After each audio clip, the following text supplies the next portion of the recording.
మోకాల నొప్పులకు ఎటువంటి సర్జరీ లేకుండా ఎపియాన్ పెయిన్ క్లినిక్ అందిస్తున్న అత్యాధునిక చికిత్స.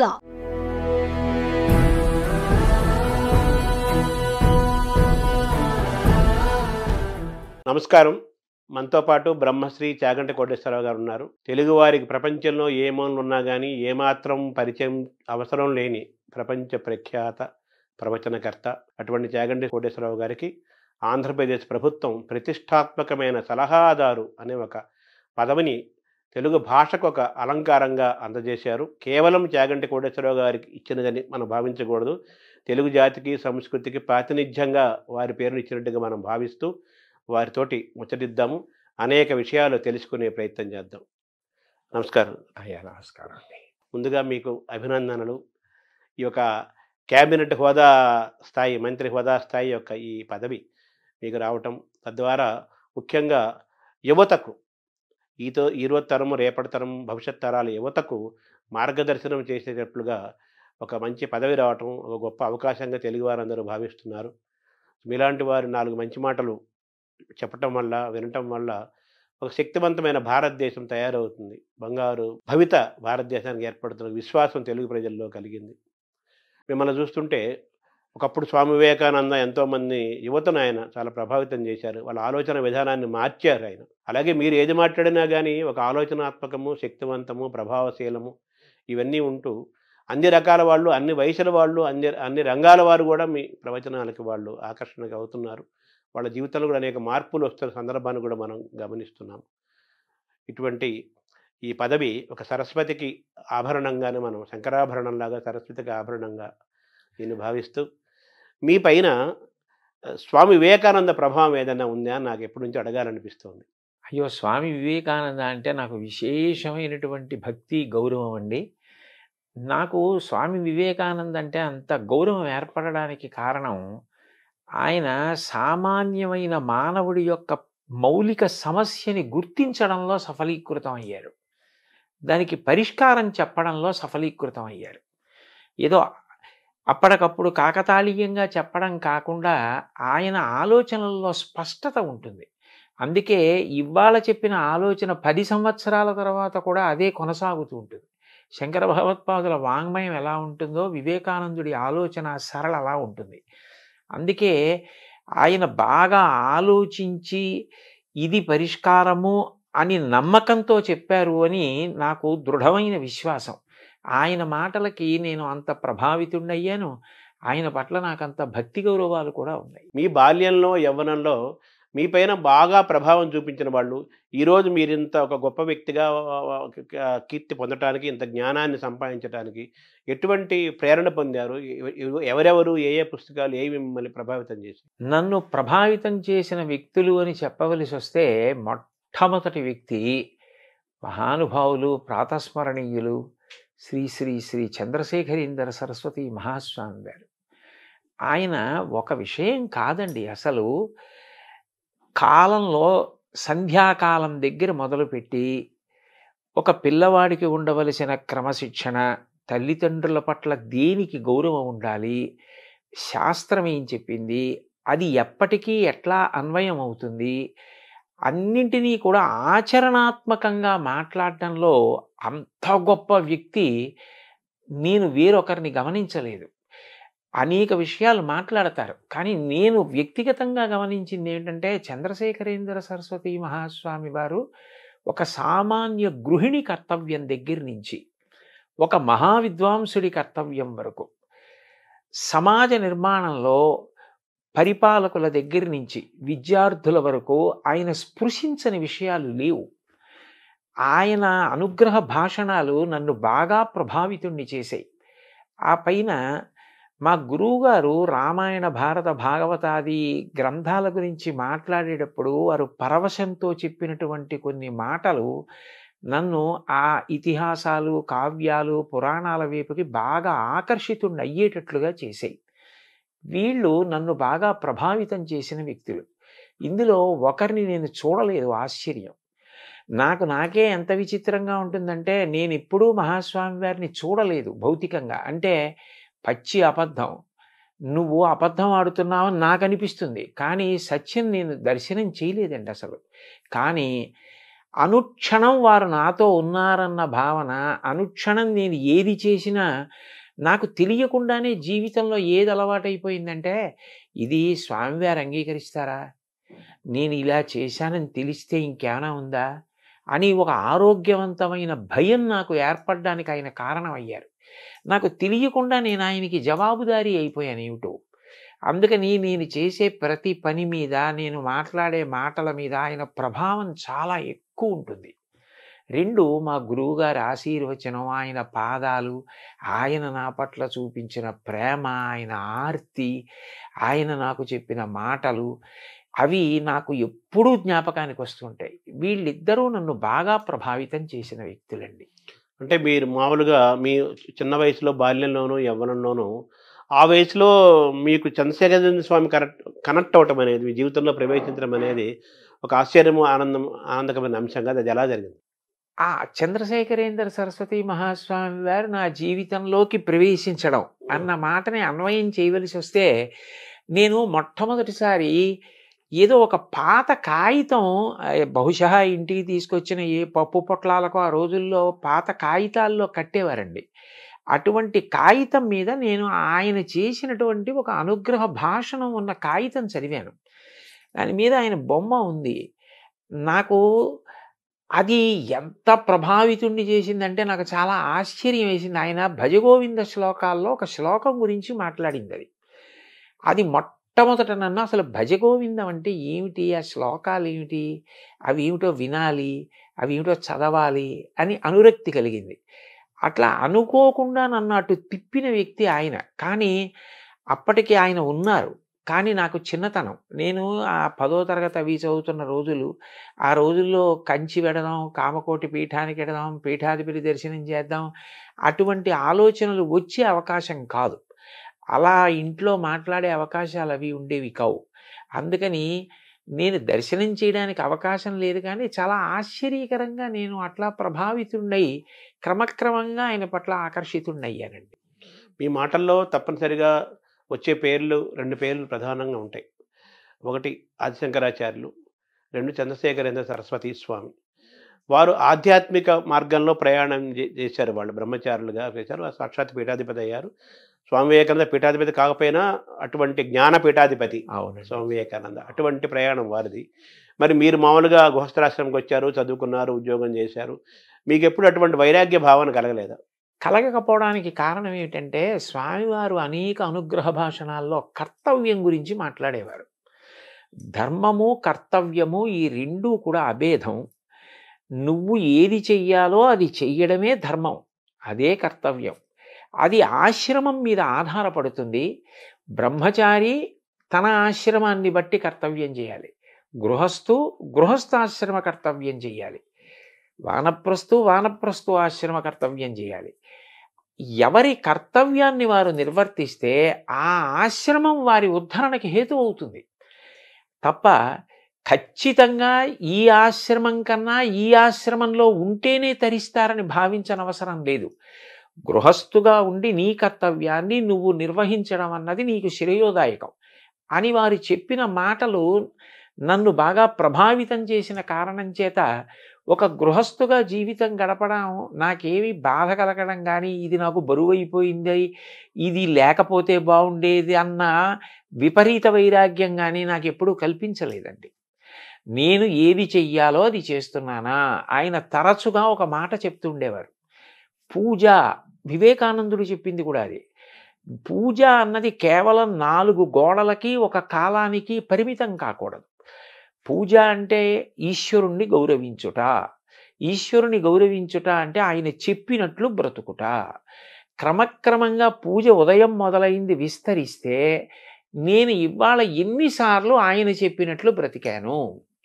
ఆయన చెప్పినట్లు బ్రతకడానికి అవసరమైతే నాకు ప్రలోభ పెట్టగలిగిన విషయాల్ని కూడా నేను పరిత్యజించగలిగాను. ఆయన సంతోషించాలని వదిలిపెట్టేశా. అది ధర్మచట్టంలో ఇమడదంటే అనగలిగితే అది పెద్ద పూజ. అది అలా పూజ విస్తరించాలి. అప్పుడు విశ్వమునందే విశ్వనాథుణ్ణి చూడాలి, లోకమునందు లోకేశ్వరుణ్ణి చూడాలి. వదిలిపెట్టి పారిపోయి ఎక్కడ చూస్తాం? కాబట్టి గృహస్థాశ్రమంలో ఉండి కార్యం నిర్వహించడానికి నాకు ఏ విధమైన ఇబ్బంది కలగకపోవడానికి కారణం ఆయన ప్రబోధమే.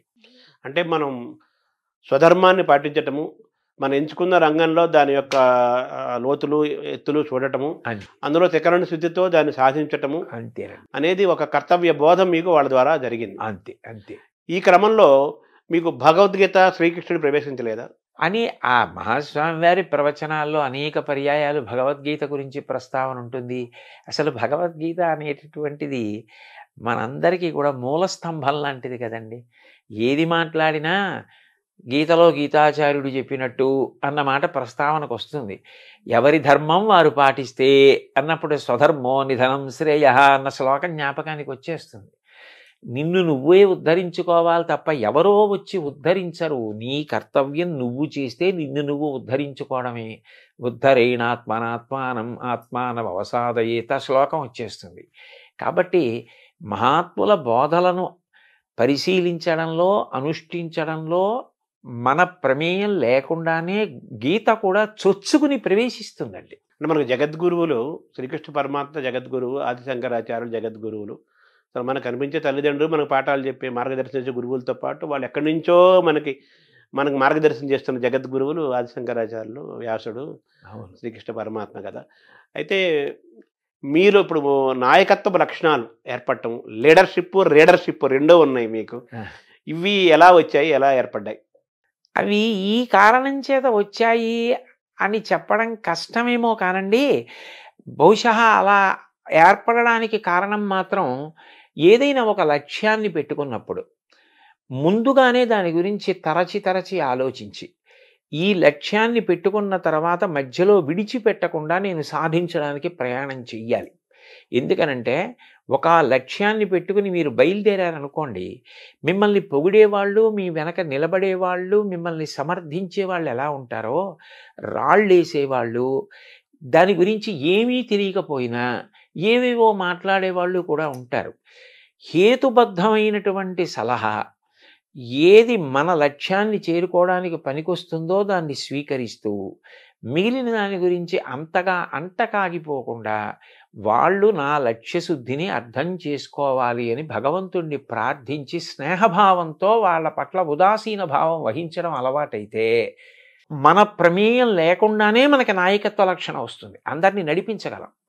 లేకపోతే ఏమవుతుందంటేనండి, ముందు పొగిడితే పొంగిపోవడం, ఎవరో తెగిడారని కుంగిపోవడం అలవాటైపోయిన వాడు తానే ఉద్ధాన పతనాల్లో పడిపోతే వెనక ఎవరిని నడిపించగలడు? అప్పుడు తను ఏది అనుకున్నా దాన్ని సాధించడం అన్నది సాధ్యమయ్యే విషయం కాదు. మీకు నేను ఈ విషయంలో కొద్దిగా చొరవ తీసుకుని నన్ను నేను పొగుడుకోవడానికి కాదు, ఒక్క విషయం చెప్తాను. నేను మహాస్వామి వారి అనుగ్రహ భాషణాలు చాలా చదివా. ఆయన ఏది చెప్పినా సాధికారికంగా సంతోషంగా చెప్తారు. ఒక్కసారి ఆయన గోమాత గురించి చేసిన అనుగ్రహ భాషణంలో, ఒక పీఠాధిపతిగా గో సంరక్షణ కొరకు నేను చెయ్యవలసినంత చేయలేకపోయానేమో అని నాకు బాధ కలుగుతూ ఉంటుంది అన్న మాట నేను చదివాను. నాకు చాలా బాధ కలిగింది. అంటే ఆయనకి ఇంకా గో సంరక్షణ విషయంలో తగినంత చేయలేకపోయానన్న బాధ ఉంది.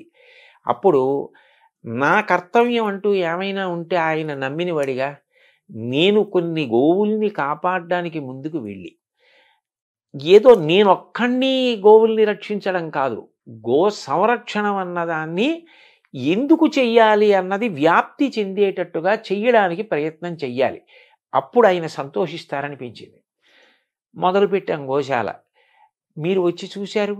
అది ఇవాళ అంత గొప్పగా నడుస్తూ ప్రతిరోజు 2 పూటల 60-70 మంది కార్యకర్తలు వచ్చి స్వచ్ఛందంగా పనిచేసి అంత సంతోషంగా అక్కడ కార్యం జరుగుతోంది అంటే ముందు నమ్మకం ఉండాలి. మొదలుపెట్టిన తర్వాత ఎన్నో విమర్శలు వచ్చాయి, వెనక్కి లాగేవాళ్ళు వచ్చారు, ముందుకు తోసేవాళ్ళు వచ్చారు. ముందుకు తోస్తే పడిపోకుండా, వెనక్కి లాగితే తూలిపోకుండా నిభాయించుకుని పెద్ద ఆయన చెప్పిన మాట మనకుందన్న నమ్మకంతో వెళ్ళిపోవడంలోనే లక్ష్యశుద్ధి. అక్కడ నాయకత్వం తయారవుతుందండి.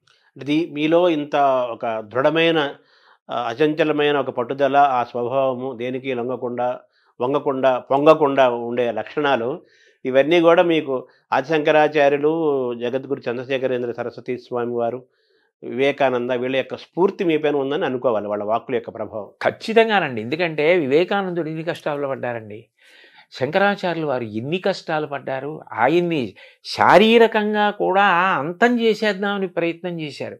ఎవరి మీద ఆయన శత్రుభావన పెట్టుకోవాలి. అందరితో మాట్లాడారు, అందరినీ మిత్రుల్ని చేసుకున్నారు. చిట్ట చివరికి 32 ఏళ్ళు పూర్తయ్యేటప్పటికీ అందరూ ఆయన మార్గంతో ప్రేమతో కలిసి నడిచారు. ఆయన మీద ఒక కాపాలికుడు మంత్రప్రయోగం చేశాడు. ఆయన మీద ఎన్ని జరిగాయి, ఆయన వాటన్నిటికీ చెలించిపోలేదు, నిభాయించుకుని ముందుకు నడిచారు. జగద్గురువులుగా అంత గొప్ప స్థానాన్ని సంపాదించుకొని ఇవాళ ప్రపంచమంతా 2 చేతులెత్తి నమస్కరించి 32 ఏళ్ల వయస్సులో ఇన్ని చేయడం ఎవరికి సాధ్యం, శంకరాచార్యుల వారికి తప్ప అంటోంది అంటే ఆయన కన్నా గొప్ప నాయకుడు ఎక్కడుంటారండి. చంద్రశేఖరేంద్ర సరస్వతి మహాస్వామి వారి జీవితంలో 90 పడి దాటిపోయిన తర్వాత కూడా ఆశ్రమధర్మం విడిచిపెట్టకుండా తోపుడు బండి పట్టుకుని సత్యదండాన్ని పట్టుకుని కాలినడకన వెళ్ళారు అంటే నిజంగా ఎంత స్ఫూర్తిదాయకమైన జీవితాలండి అవన్నీ. ఎంత నిబద్ధతతో ఆశయాలకి ఎలా కట్టుబడ్డారు. వారిని విమర్శించిన వారు ఉన్నారు ఆయన కాలంలో. ఈ వాదం తప్పు, భగవంతుడు ఏమిటి, భక్తి ఏమిటి అన్న వాళ్ళు ఉన్నారు. కానీ ఆయన నమ్మినదేదో దాన్ని ఆయన అలా ఆదరించారు. అన్నిటికన్నా విశేషం ఏంటంటే ఇతరులను కూడా అంత గౌరవించారు. ఏదో తన భావానికి వ్యతిరేకించిన వాళ్ళని ఆయన ఇప్పుడు విమర్శించడం కానీ తక్కువ చేయడం కానీ చేయలేదు. నాకు మహాస్వామి వారిలో చాలా నచ్చే విషయం ఏమిటంటే ఒకసారి నాస్తికుల గురించి ఆయన మాట్లాడారు.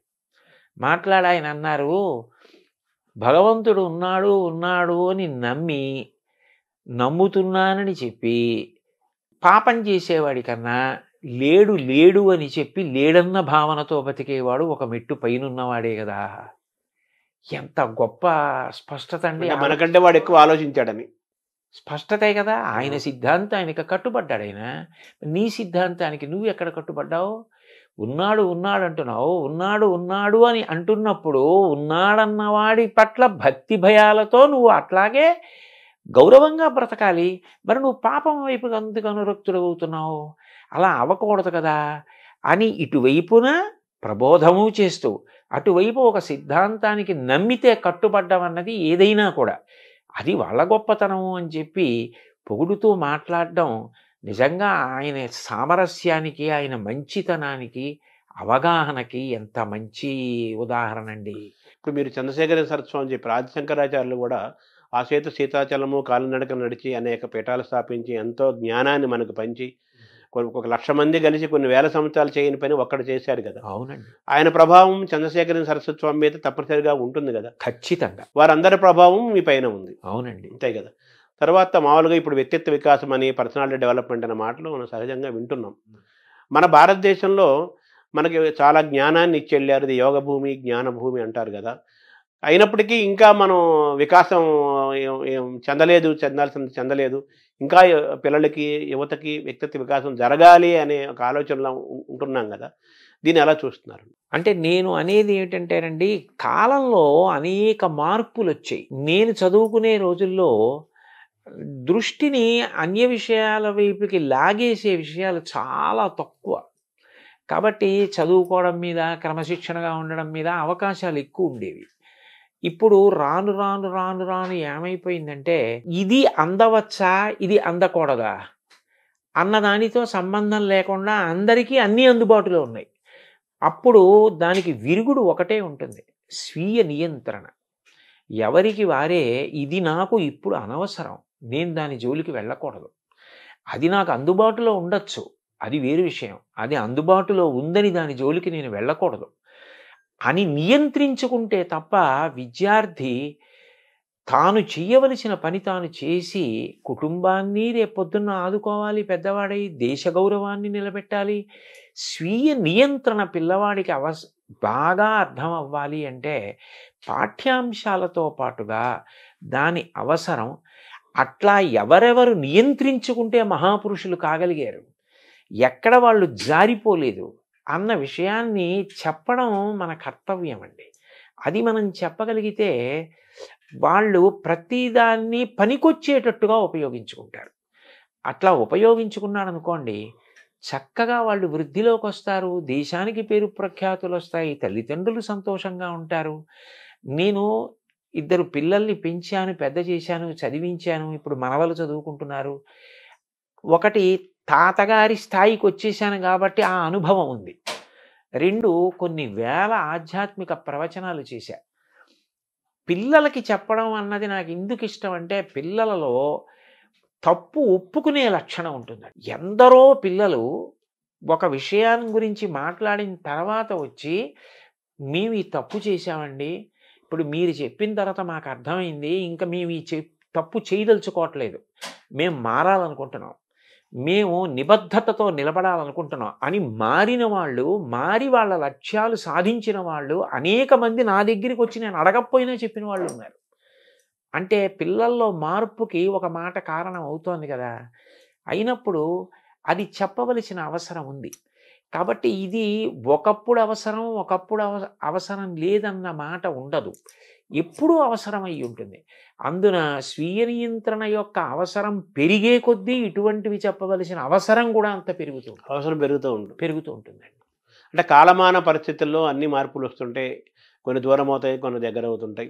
అది కాలమాన పరిస్థితుల్లో వేల సంవత్సరాల మానవ పరిణామ క్రమంలో కృతయుగం నుంచి ఈ నేటి యుగం వరకు సహజంగా జరిగే ప్రక్రియ అది.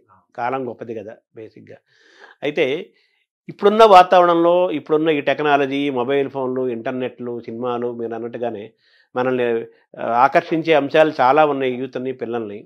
ఇప్పుడు పిల్లల్ని దారిలో తీసుకురావటం, వాళ్ళు ఎంచుకున్న విద్యలో వారు రాణించడంతో పాటు మంచి ఉద్యోగం తెచ్చుకొని ఎదగటంతో పాటు సమాజం పట్ల, దేశం పట్ల ఒక బాధ్యతగా ఉండటం, తయారవటం, భారతీయుడికి ఉండాల్సిన లక్షణాలన్నీ ఉంచుకుంటూ పొదిగిపుచ్చుకొని తయారవటం అనేది ఈ యొక్క సవాల్ లాంటిది కదా మీలాంటి వాళ్ళకి చెప్పటం కోసం అంటున్నాను సార్. సవాల్ అవదా అది ప్రస్తుత వాతావరణంలో? ఎట్టి పరిస్థితుల్లోనూ అవదండి. ఎందుకనంటే అక్కడ ఒకే ఒక్క విషయం ఏమిటంటే, నేను ఎప్పుడైనా పిల్లలకి చెప్పడానికి వెడితే నన్ను నేను వాళ్ళ మేనమామగా ఊహించుకుని వెడతాను. ఒక మేనమామకి ఏముంటుంది? సహజమైనటువంటి ప్రేమ. అయ్యో వీడు నా అక్క కొడుకు, వీడు నా చెల్లెలి కొడుకు, వీడు బాగుపడాలి, కాబట్టి వీడికి అనునయంగా చెప్దాం, వీడికి 4 మంచి మాటలు చెప్దాం, ఇవాళ చెప్దాం, రేపు చెప్దాం, ఎల్లుండి చెప్దాం, వీడి తలకెక్కుతాయి. ఇప్పుడు వీడి తప్పు చేయకపోయినా రేపట్లాంటి తప్పు చెయ్యకుండా వీడిని నిగ్రహిస్తాయి. కాబట్టి నేను కనపడ్డప్పుడల్లా వీడికో 4 మంచి మాటలు చెప్తూ ఉండాలి అని ఎవరికి ఉంటుంది? మేనమామల ముద్దు మీలైన ముద్దు అని లోకంలో సామెత. మేనమామకి అది సహజమైన ప్రేమ. అది ఆ ప్రేమ ఏం చేస్తుందంటే చెప్పేటప్పుడు బరువు తెలియనివ్వదు. వాడు వృద్ధిలోకి రావాలన్న ప్రేమ, చెప్పాలన్న తృష్ణ పెంచుతుంది. నన్ను నేను మేనమావగా భావించుకోవడంలో, ఇన్నిసార్లు నేను పిల్లలకి చెప్పడంలో అంత సంతోషం కలిగిందండి. అందుకే ఇప్పుడు కూడా నేను యథార్థానికి నాకు ప్రభుత్వం వారు ఇచ్చింది ఏ స్థాయి అయినా, నేను మనసులో భావన చేసేది మాత్రం ఏ పిల్లలకి చెప్పినా మేనమావగా భావన చేసుకుని వెళ్ళి చెప్తాను. ఢిల్లీకి ప్రభు అయినా తల్లికి కొడుకే అన్నట్టుగా మీరు ఎక్కడున్నా వాళ్ళకి మేనమామ, వాళ్ళు మీ మేనకోడళ్ళు, మేనల్లుళ్ళు, ఆ భావనతోనే చెప్తానండి. అంటే తల్లితో సమానం కదా మేనమామ అంటే. అంతే. అయితే మీరు వివేకానంద గురించి మాట్లాడుకున్నాం, మనం తప్పనిసరిగా మాట్లాడుకోవాలి యువతానుగానే. ఆయన మెంటల్ ఫిట్నెస్, ఫిజికల్ ఫిట్నెస్, శారీరకంగాను మానసికంగాను మనం దృఢంగా ఉండాలి అంటారు కదా. మీరు మీ ప్రయాణంలో, మీ బాల్యం నుంచి యవ్వనం నుంచి మీ ప్రయాణంలో మానసికమైన ప్రయాణం కోసం మీరు పుస్తకాలు చదివారు, జ్ఞానాన్ని ఆశ్రయించారు, గురువుల్ని ఆశ్రయించారు. శారీరకమైన దృఢత్వానికి మీరు ఏం చేశారు? మాకు చిన్నతనంలో ఆటలు ఆడుకోవడానికి చాలా విశేషమైన అవకాశం ఉండేదండి. పాఠశాలలో చూస్తే చాలా పెద్ద క్రీడా ప్రాంగణం. నాకు బాగా జ్ఞాపకం, మా చిన్నతనంలో మాకు తెలుగు పాఠం చెప్పేవారు. ఆయన తరచుగా ఓ మాట అనేవారు, ఒరేయ్ ఆట ఆడుకునేటప్పుడు ఇక్కడ నిలబడి అవుట్ నాట్ అవుట్ అని అరిస్తే అంత దూరం వినపడాలరా, అలా అరిచి మాట్లాడితే రేపు పొద్దున్న సభలో 2 గంటలు మాట్లాడినా మధ్యలో మంచినీళ్ళు తాగవరా అనేవారు. ఆయన ఎందుకు అనేవారు, ఆయన ఏది దృష్టిలో పెట్టుకున్నారో, ఏ భవిష్యత్తు దర్శనం చేశారో నాకు తెలియదు కానండి, అట్లా హాయిగా ఆడుకునేవాళ్ళం, అంత సంతోషంగా ఆడుకునేవాళ్ళం. ఆ ఆటలు మాకు ప్రత్యేకంగా వ్యాయామము అన్న అవసరం లేకుండానే ఎంతో సంతోషంగా శరీరానికి ఒక రకమైన బలాన్ని ఇవ్వడంలో చక్కగా 4 చోట్లకి ప్రయాణం చేయడానికి, ఓ 2 గంటలు కూర్చుని మాట్లాడడానికి ఇబ్బంది లేని పరిస్థితిని కల్పించాయి. అయితే వయస్సుతో పాటు కాలక్రమంలో శరీరం శిథిలం అవుతుందనుకోండి. ఇప్పుడు నాకు కొద్దిగా మోకాళ్ళ నొప్పులు వచ్చాయి. అవి కాలంలో రావలసిందే. అదో ఆభరణం కాలంలో రాకపోతే ఆశ్చర్యం, కానీ వస్తే ఆశ్చర్యం లేదు. కళ్ళజోడు వచ్చింది. కానీ ఇంతకాలం నుంచి శరీరం సహకరించింది అంటే దానికి మేము ఆడుకున్న ఆటలు ప్రధానమైన కారణం. పిల్లలకి శరీర నిర్మాణంలో క్రీడలు అనేటటువంటివి ఎంతో ప్రాముఖ్యత వహిస్తాయండి. వాళ్ళకి అంతకన్నా సంతోషం ఇంకోటి ఉండదు. అంటే పిల్లలను యువతని తీర్చిదిద్దే ఒక బృహత్తరమైన బాధ్యత మీరు తీసుకున్నారు. ప్రభుత్వం కూడా మీకు చాలా గౌరవంగా, ఎంతో ప్రేమగా, వినయంగా మీకు అది అప్పచెప్పింది. అయితే మీరు చదువుకున్న కాలానికి కాలం మారుతోంది. విద్యా విధానం కూడా అంత అనుకూలంగా కనిపించట్లేదు కదా. ఈ ఆటల పట్ల ఎంతసేపు చదువు చదువు చదువు, లేదా ఎంసెట్, లేదా సాఫ్ట్వేరు, ఈ మాటలే వినిపిస్తున్నాయి తప్పితే చదువు, జ్ఞానము, సంగీతము, కళలు, ఈ ఆల్రౌండ్ డెవలప్మెంటు, పరిపూర్ణ వ్యక్తిత్వ నిర్మాణము, ఇవన్నీ కూడా దూరం అవుతూ, మీరంటే ఆటలు దూరమైనవి, చాలా దూరం అవుతున్నాయి కదా. సో యువత బాగా తయారవ్వాలి, బాల్యంలో మంచి ఒక పరిణామం ఏర్పడాలి అంటే ఆటలు చాలా ముఖ్యమైన, కళలు ముఖ్యం కదా. ఈ వాతావరణం ముఖ్యమవుతున్న కాలంలో మీరు ప్రభుత్వానికి కానీ విద్యాశాఖలకు కానీ మీరు ఏమైనా సూచిస్తారా? దాన్ని ఎలా తీసుకెళ్తారు? నేను పిల్లలకైనా, ప్రభుత్వానికైనా, ఉపాధ్యాయులకైనా, పాఠశాలల యొక్క యాజమాన్యానికైనా చెప్పాలి అనుకునే విషయం ఒక్కటేనండి. అసలు ముందు శరీరం అన్నది దృఢంగా ఉండి శరీరం సహకరిస్తే అప్పుడు ఆ వ్యక్తి ఏదైనా చేయగలుగుతాడు. శరీరం దృఢంగా లేకపోతే అతను మానసికంగా ఎంత బలవంతుడైనా కార్యం చేయలేడు. మానసికంగా ఎంత ధైర్యం ఉన్నవాడైనా శరీరం సహకరించకపోయినా చేయలేడు. మనసుకి శిక్షణ ఉండాలి. మనసు ధైర్యంగా ఆటుపోట్లను ఎదుర్కోవాలి. శరీరం కార్యం చేయడానికి ఆరోగ్యవంతంగా సహకరించాలి. శరీరం సహకరించాలంటే 2 ఉండాలి. ఒకటి, మంచి ఆహారం తినాలి. ఏదో రుచి కోసం కాదు, ఆహారం అనేది శరీర నిర్మాణానికి పనికొచ్చేదై ఉండాలి. అటువంటి ఆహారం తినడం మీద ఆభిముఖ్యం ఉండాలి. 2, వ్యాయామం లేకపోతే సంధిబంధాలు సడలిపోతాయి. అవి రేపొద్దున్న ఉపయోగపడవండి. ఓ 2 మైళ్ళు నడవవలసి వస్తే నడవలేరు, ప్రయాణం చేయలేరు, ఎండలో నిలబడవలసి వస్తే నిలబడలేరు. అట్లా ఉండకూడదు. శరీరం రాటు పోటు తట్టుకుని సహకరించేదై ఉండాలి.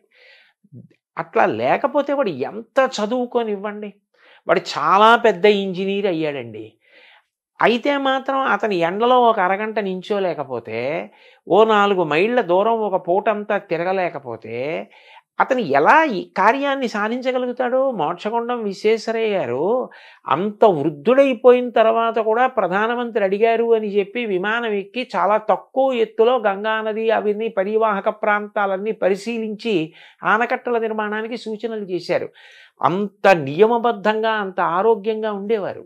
దానికి పూర్వం ఉన్న పెద్దలందరూ పాటించిన ఆహారం, వ్యాయామం, ఈ 2 చాలా అవసరం. అవి ఎంత అవసరమో మానసికంగా మనిషి ఏదైనా కష్టం వచ్చినప్పుడు తట్టుకోవడానికి సిద్ధంగా ఉండాలి. ఎందుకనంటే ఎప్పుడూ మనం అనుకున్నట్టు జరిగితే ఆశ్చర్యం ఏముంటుందండి? లోకంలో అన్నీ మనం అనుకున్నట్టు జరగవు. ఒక్కొక్కసారి మనం ఒకటి అనుకుంటాం, అది జరగదు. చతికిల పడకూడదు, ధైర్యంగా ముందుకెళ్ళాలి. దానికి పిల్లలకి మానసికంగా ఉత్సాహం కల్పించాలి. శారీరకంగా దృఢత్వం పొందడానికి ఆ అవకాశం కూడా కల్పించాలి. అంటే ప్రస్తుత విద్యా విధానంలో ఇంకొన్ని కాలేజీలు, కొన్ని స్కూల్స్లో ఏసీ బస్సులు, ఏసీ రూములు, అంతా ఏసీమైపోయి సుఖమయమైపోయిన ఏదో స్టార్ హోటల్స్ లాగా ఉన్న వాతావరణంలో ఏదన్నట్టుగా ఎండకు ఎండి, వానకు తడిసి, గాలికి తిరిగి, ఆ ప్రకృతికి ఫేస్ చేసి అన్నింటినీ తట్టుకోగలిగే మానసికంగా, శారీరకంగా తట్టుకునే శక్తి ఒకప్పుడు ఉండేది. అవునండి. దానికి దూరం అవుతున్నారు కదా. అవును. సో మీరు ఒక బాధ్యత గల ఒక కేబినెట్ మంత్రి హోదాలో మీరు వస్తున్నారు కాబట్టి ప్రభుత్వాలకి, అట్లీస్ట్ మన ఆంధ్రప్రదేశ్ ప్రభుత్వానికైనా కానీ ఇవన్నీ అవసరం చాలా ఉంది కాబట్టి మళ్ళీ ఒకప్పుడు వాతావరణానికి దగ్గర చేయాల్సిన అవసరం కూడా ఉందనిపిస్తుంది కదా. అవునండి. అవునవును. అవును. సో ఇవి కూడా మీరు తెలియజేసే అవకాశం ఉందా? అయ్యో తప్పకుండా. వారు నన్ను అంత ప్రేమగా మీరు మాకు సూచనలు చెయ్యండి అని అడిగినప్పుడు ఇవి అవసరమో అని ఏది నేను నమ్మానో అది చెప్పడంలో తడబాటే ఉండదండి. తప్పకుండా చెప్తాను. అంటే తర్వాత మీకు ఇచ్చినది కూడా మీకు ఎంతో మీకు బాగా గో సంరక్షణ ఇష్టమైన అంశం. యువత అంటే మీకు చాలా ఇష్టము. మీకు చాలా ఎంతో ఇష్టమైంది అంశమే మీకు వచ్చింది అనుకోకుండా. అవునండి. అవును. ఇది మీ మనసుకి ఇష్టమైన అంశం. చెప్పాలనుకున్న అంశానికి దానికి ఒక అధికారికమైన ముద్ర పడింది అంతే. అవును. అవును. కదా. అవును. సో అయితే మన ఈ పెంపకంలో యువతను బాల్యులను పిల్లల్ని తయారు చేసే క్రమంలో పెంపకం కూడా చాలా ఇంపార్టెంట్ కదా. అవును. అవును. అక్కడ కూడా ఇప్పుడు ఒకప్పుడు వాతావరణం లేదు కదా, లోపం జరుగుతోంది కదా. అవును. సో దాన్ని మనం ఎలా అధిగమించాలి? అది తల్లిదండ్రులకి సహజంగా భగవంతుడిచ్చిన గొప్ప వరం ఏమిటంటే పిల్లలలో అంతర్లీనంగా ఉన్నటువంటి నైపుణ్యాన్ని గుర్తించగలిగిన లక్షణం ఉంటుందండి. ఇప్పుడు సర్ ఆర్థర్ కాటన్ అంత గొప్ప ప్రాజెక్టు ఆ బ్యారేజ్ కట్టారు. దానివల్ల లక్షల ఎకరాల సాగు జరుగుతోంది. చిన్నతనంలో హోర్న వాన పడుతుంటే ఆయన అన్నగారితో కలిసి వీధిలో నడుస్తుంటే వర్షపు నీరు వస్తుంటే దాన్ని ఆయన పుల్ల ముక్క తీసుకుని చిన్న చిన్న కాలవలుగా కలిపి ఆ ప్రవాహాన్ని అంతటినీ పెద్దది చేసి పల్లం వైపుగా నడిపించడం చూసి అన్నగారు వెళ్ళి తండ్రికి చెప్తే వీడికి నీటి ప్రవాహాన్ని నియంత్రించడం పల్లం వైపుకి నడిపించడం ఇష్టమని ఇరిగేషన్ వైపుకి చదివించారు. ఎంత ఉపయుక్తపడ్డాడు మహానుభావుడు. ఆయన్ని కాటన్ అంటే ఎవరో విదేశీయుడిగా చూడరు. ఉభయ గోదావరి జిల్లాల్లో మీకు ఎన్ని విగ్రహాలు కనపడతాయో. ఆయనకి ఒకసారి తర్పణ ఇస్తుంటే ఋషి సమానంగా కాటనే విని ఆశ్చర్యపోయారు పడవలోంచి. అంత గౌరవిస్తారు. అంటే తల్లిదండ్రులు గుర్తించబట్టే కదా. రవీంద్రనాథ్ ఠాగూర్ గారిలో చిన్నప్పటి నుంచి కవిత్వం మీద ఆసక్తి ఉందని దేవేంద్రనాథ్ ఠాగూర్ గుర్తించి కవిత్వం వ్రాయడానికి అవకాశం కల్పించబట్టి కదా సాహిత్యంలో నోబెల్ ప్రైజ్ వచ్చింది. తల్లిదండ్రులు ఎంతసేపు వీడు ఇదే కావాలి అన్న ఆలోచన కాకుండా పిల్లల్లో అంతర్లీనంగా ఉన్న నైపుణ్యాన్ని గుర్తించగలిగితే ఓ చిట్టిబాబు గారు లాంటి వైణికుడు వస్తాడు, ఒక బాలమురళీకృష్ణ గారు లాంటి గానగంధర్వుడు వస్తాడు, ఓ ఘంటసాల వెంకటేశ్వరరావు గారు వస్తారు, అట్లాగే ఒక గొప్ప శిల్పి జక్కన లాంటి శిల్పి వస్తాడు.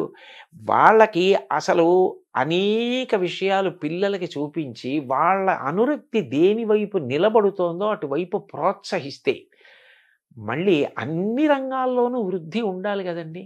ఇప్పుడు ఆంధ్రదేశం అంటే ఒకప్పుడు విశ్వనాథ సత్యనారాయణ గారు, గుర్రం జాషువా గారు, కొప్పరపు కవులు వాళ్ళందరూ రాసిన గ్రంథాలు, ఆ పద్యాలు, పుస్తకాలు ఎంత చెప్పుకుంటాం. అట్లాంటి కవులు రావాలి, గాయకులు రావాలి, వైణికులు రావాలి, సంగీత విద్వాంసులు రావాలి, రచయితలు రావాలి. చిన్న కథలు తెలుగుదేశానికి పెద్ద ఆస్తి. ఆంధ్రదేశానికి చిన్న కథ అంటే అంత గొప్పది. శ్రీపాద సుబ్రహ్మణ్య శాస్త్రి గారు చిన్న కథలు రాసేవాళ్ళు రావాలి. ఎవరిలో ఏ నైపుణ్యం ఉందో గుర్తించగలగడం తల్లిదండ్రులకే సాధ్యం. మొదట వాళ్ళకే తెలుస్తుంది. అంటే ఇప్పుడు ఆ వాతావరణం మారుతుంది, స్కూల్ వాతావరణం మారుతుంది, ఆటలు పోతున్నాయి, కళలు పోతున్నాయి, సంస్కృతి మిస్ అవుతున్నాం. అలాగే ఇంట్లో పెంపకంలో కూడా పిల్లల వైపు చూస్తూ తల్లిదండ్రులు వాళ్ళని గమనించటము, వాళ్ళ శ్రద్ధాశక్తులు, వాళ్ళకి ఏదో ఆసక్తి ఉంది, ఇందులో వీళ్ళు పైకి వస్తారనే ఆలోచనలు, ఇవన్నీ కూడా తగ్గిపోతున్న కాలంలో మనం ఉన్నాం కదా. సో మీ ఇదిలో మీరు చేయగలిగినంత మీరు చేస్తారు. సహజంగా కూడా అటు ప్రభుత్వ విద్యా వ్యవస్థ, ఇటుపక్క పిల్లల పెంపకము, ఇంకో పక్క పిల్లలు, ఈ మూడిటి మధ్య బాగుంటుందండి. కలిస్తేనే చాలా బాగుంటుంది. అది ఎందుకనంటే ఈ రంగంలోకి వెడితే అతను అప్రయోజకుడైపోతాడు, అతను ఏమీ సాధించలేడు అన్న భావన పెట్టుకోక్కర్లేదు. సంగీతంలోకి వెళ్ళి కూడా ప్రపంచ ప్రఖ్యాతి పొందినటువంటి వాళ్ళు అనేక మంది ఉన్నారు. అందులో కూడా ఆర్థికంగా ఏమీ ఆర్జన ఉండదు అనుకోవడానికి కూడా వీల్లేదు. అందులోకి వెళ్ళి ఆర్థికంగా నిలదొక్కుని చక్కగా సంతోషంగా హాయిగా జీవనం గడిపిన వాళ్ళు ఉన్నారు. కాబట్టి ఇవాళ ఏ రంగానికి కూడా నిజంగా చెప్పాలంటేనండి, ఇందులోకి వెడితే ఆర్జన ఉండదన్న రంగం నాకు తెలిసి ఏవీ లేవు. మనిషి బాగా నిలదొక్కుని నైపుణ్యం సంపాదించాలి తప్ప ఒక వైణికుడిగా ఎంత స్థాయికైనా వెళ్ళచ్చు, ఒక గాయకుడిగా ఎంత స్థాయికైనా వెళ్ళచ్చు, ఒక విద్వాంసుడిగా, ఒక కవిగా, ఒక రచయితగా, ఒక వ్యాఖ్యాతగా ఎంత స్థానాన్నైనా పొందవచ్చు. అంటే మనం ఏ రంగాన్ని ఎంచుకున్నా, ఏ పని చేసినా అందులో హైట్స్ చూడాలి, ఎక్సెల్ అవ్వాలి అనే ఒక పట్టుదల ఆ మనిషిలో ఉండాలి. పిల్లల్ని అది వాళ్ళలో ఉందన్నప్పుడు తల్లిదండ్రులు ప్రోత్సహించడం కూడా అవసరం. చాలా ముఖ్యం. చాలా ముఖ్యం అండి. స్వామి వివేకానంద అన్నారు కదా, నాకు ఇల్లు ఊడ్చే ఉద్యోగం వస్తే ఎవరు ఊడ్చనంతగా ఇల్లు ఊడుస్తాను అన్నారు. అది కావాలండి. అంత బాగా పిల్లలు ఏది బాగా చేస్తున్నారు, వాళ్ళ అనురక్తి ఎటువైపు ఉంది గుర్తించగలిగితే వాళ్ళు అందులో చాలా తేలిగ్గా అల్లుకుంటారు. భగవంతుడు అందరికీ అనేక రకాలైన ప్రజ్ఞ ఇస్తాడు. ఆ ప్రజ్ఞని చంపేయకుండా అది వృద్ధిలోకి వచ్చేటట్టు చేస్తే వాళ్ళు ఏ స్థాయికైనా వెడతారండి. అంటే ఎథిక్స్, వాల్యూస్ దీనికి అడ్వైజర్గా మీరు నియమించబడ్డారు. ఎథిక్స్, వాల్యూస్ పిల్లలకు బోధించడంతో పాటు తల్లిదండ్రులకు కూడా బోధించాల్సిన అవసరం ఉంది కదా, అదేమైనా చేపడతారు? ముఖ్యం ఒక్కడి నుంచి స్టార్ట్ చేయాలంటున్నారు.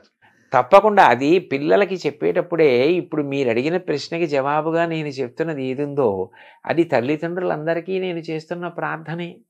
పిల్లల విషయంలో వాళ్ళకి దేని మీద అనురక్తి ఉందో దాన్ని గమనించండి. ఆ అనురక్తి వైపుకి వాళ్ళని నడిపించడం చాలా తేలిక. అట్లా నడిపిస్తే వాళ్ళు వృద్ధిలోకి వస్తారు. బాబుగారు చిన్నప్పుడు బొగ్గట్టుకుని బొమ్మలు గీస్తే వాళ్ళ అమ్మగారు ప్రోత్సహిస్తే కదా అంత గొప్ప చిత్రకారుడు అయ్యారు. ఎవరు దేనిలో ప్రఖ్యాతి వహించడానికి అవకాశం ఉందని అనుకుంటున్నారో దాన్ని ప్రోత్సహిస్తేనే వాడు ఆ రంగంలో నిలదొక్కుంటాడు. అంతేగాని ఎంతసేపు నువ్వు ఇదే కావాలి, ఇదే కావాలి, ఇదే కావాలని మోసపోసినట్టుగా కోరుకుంటే వివిధ రంగాలలో ప్రజ్ఞావంతులు ఎక్కడి నుంచి వస్తారండి? అంటే మీరు ఏర్పాటు చేసే సమావేశాలు కానీ లేకపోతే వీటిల్లో క్లాసెస్లో కానీ తల్లిదండ్రులు కూడా మీరు ఆహ్వానించాలి. అయ్యో, అనేక సందర్భాల్లో తల్లిదండ్రుల్ని కూడా కూర్చోపెట్టడం, తల్లిదండ్రులు ఉన్న సభలకి ప్రత్యేకంగా వెళ్ళి మాట్లాడడం కూడా ఉందండి. అట్లా కూడా నేను మాట్లాడిన సందర్భాలు ఉన్నాయి. ఉపాధ్యాయులు, తల్లిదండ్రులు వీళ్ళ యొక్క పాత్ర చాలా ప్రధానమైంది కదా, యువత బాల్యులు మంచి తయారవ్వాలంటే. వాళ్ళందరినీ కూడా మీ చేసే వర్క్షాపులు కానీ రేపు భవిష్యత్తులో చేయబోయే కార్యక్రమాల్లో వీళ్ళందరినీ తప్పనిసరిగా తీరాలి, కలిపే ప్రయత్నం మీరు తప్పనిసరిగా చేస్తారు. అయితే ఇప్పుడు ఎథిక్స్, వాల్యూస్ అన్నారు. ఈ మాటలు వినడానికి ఇప్పుడు ప్రస్తుత కాలంలో ఇవి చాలా బరువుగాను, పెద్దగాను, సత్యదూరంగాను అనిపిస్తున్న మాటలు కదా. విలువలు ఏమంటున్నారు, ఎథిక్స్ అమ్ము అది అంటున్నారు.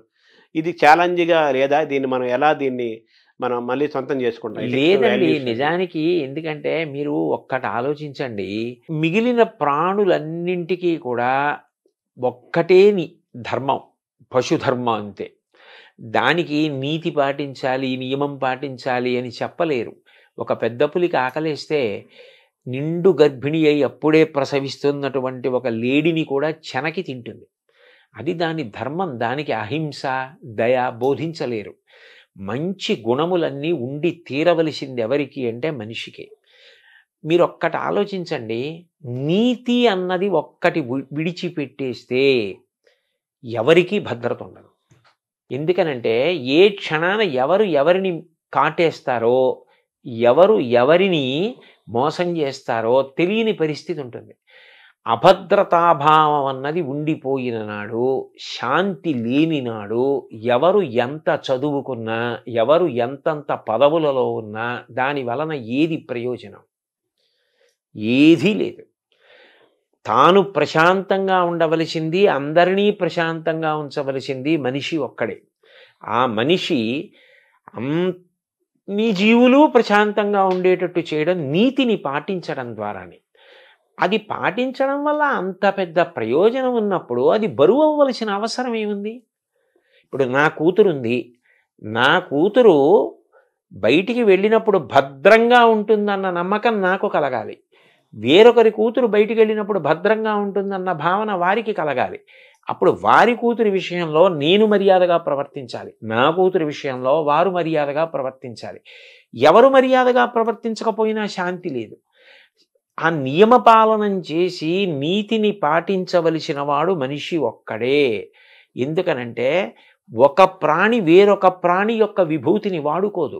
మహా అయితే ఆహారం కోసం తింటుందంతే. ఏనుగుదంతం పెద్ద పులికి అక్కర్లేదు.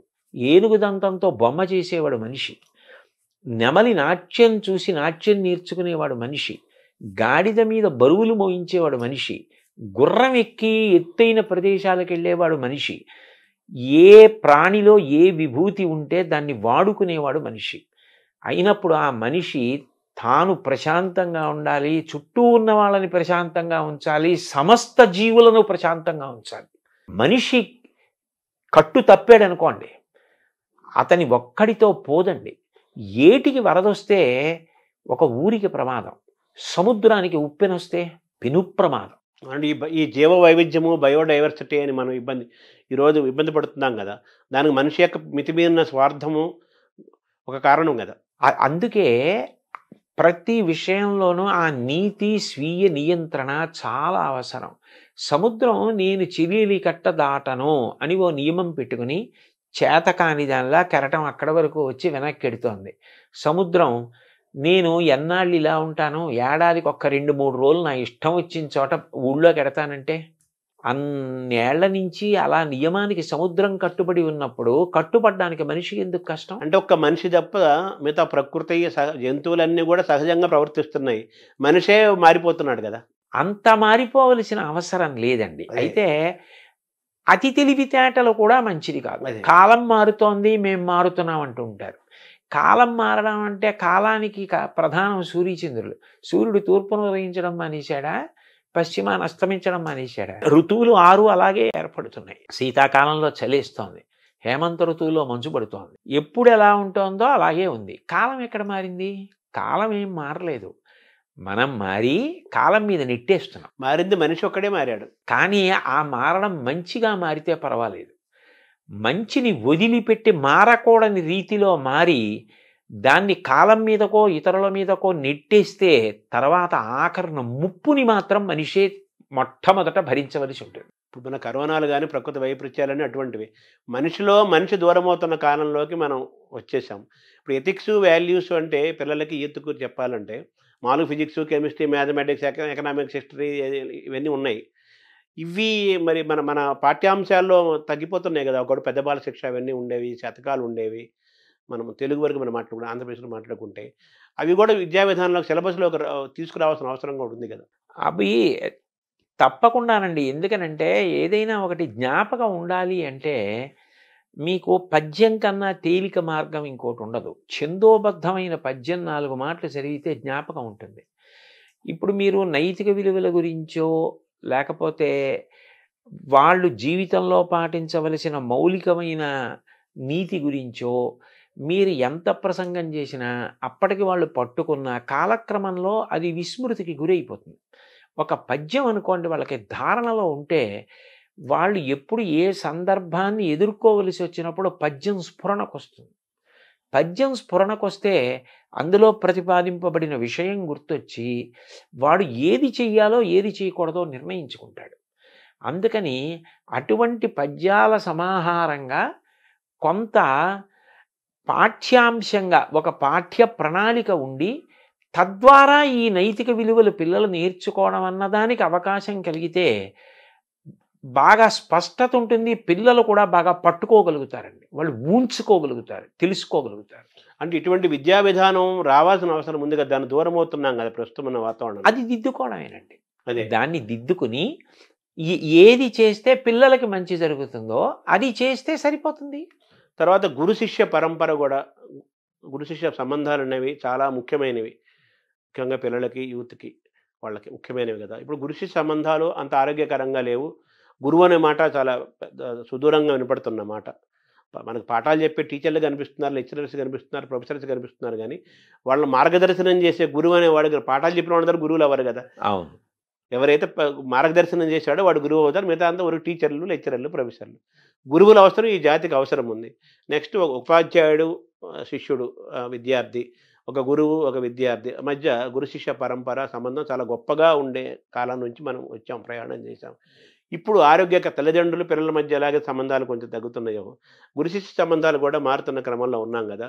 మీ బాధ్యతలో గురు శిష్య సంబంధాలు పెంచాల్సిన అవసరం కూడా ఉంది.